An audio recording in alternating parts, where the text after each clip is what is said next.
This is a part of my creative processes through the years, through studying Olelo Hawaii, studying cultural context, history, our ancestors, techniques, things like that.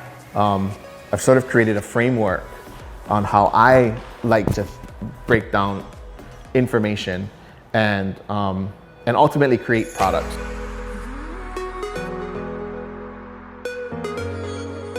If we put everything on this product and we put it on a shelf, it has to have these 4 things in it, right? So first, it needs to be handsome. It needs to be a good looking piece. There has to be something about it that causes you to be like, there's something about it, but I don't know, but I'm willing to buy it. And that's like that's the most surface basic protocol. The second protocol it has to carry is there has to be supporting evidence that's not just surface. So whether it be like fabric choice, colors, design aesthetic, still shallow, but reasoning, rationale as to why it's handsome. That's basic level. The third is it needs to have kauna. So handsome, visually, aesthetically pleasing, but then it also has to have a story as to why it's visually aesthetic, right? So whether it be, I'm wearing H Pride today. So if I'm looking at this hat, and this hat it's a handsome hat. It's a simple gray, low crown, new era. This is how I like to wear my hats nowadays. But the H stands for Hawaii. The kauna behind this, one is this is the growing up, all your aunties, they have Hawaiian bracelets, right? We call them auntie bangles. All aunties, sisters, cousins, they all get bangles.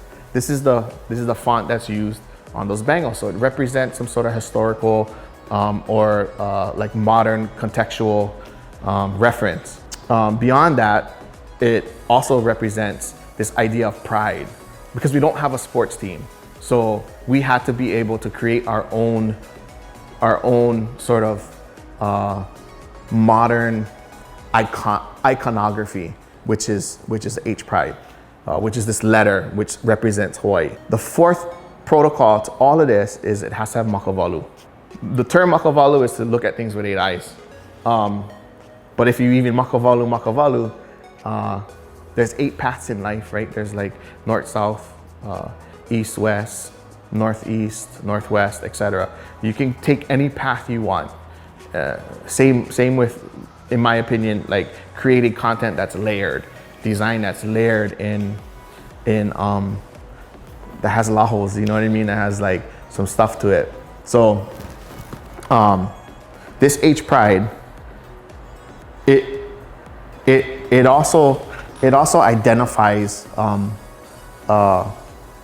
our responsibility to this place. Like if we're not creating this iconography for people to have pride so that they can ultimately identify themselves with, then we're not doing the service as content creators or designers, right? So I don't know if that makes sense, but like as I break it down, the reason why we do this product creation is so that that person in Kalu or Waianae or Waimanalo or Ka'u can wear this thing, whether they're traveling to Japan or New York, and have pride and feel like they're represented the right way in the eyes of everybody else. Even though that person doesn't know what it is they're wearing, who they are. That one person, I'm walking down Avenue of the Americas and somebody's like, bro, you from Hawaii? That's Makawalu, right? That's the reason why we chose this H to represent Hawaii, to create this iconography, because we don't have sports teams, that then ultimately the wearer can identify or sort of have this, create this space like, well, okay, now I'm starting to understand who I am, right? Because now I have something that I can identify with. Now, yeah, I'm from Hawaii. Yeah, I'm from this, rural, bro, my mom has 10 bracelets. I get that reference. It starts to create this tale, and that's sort of like Makawaluing stuff.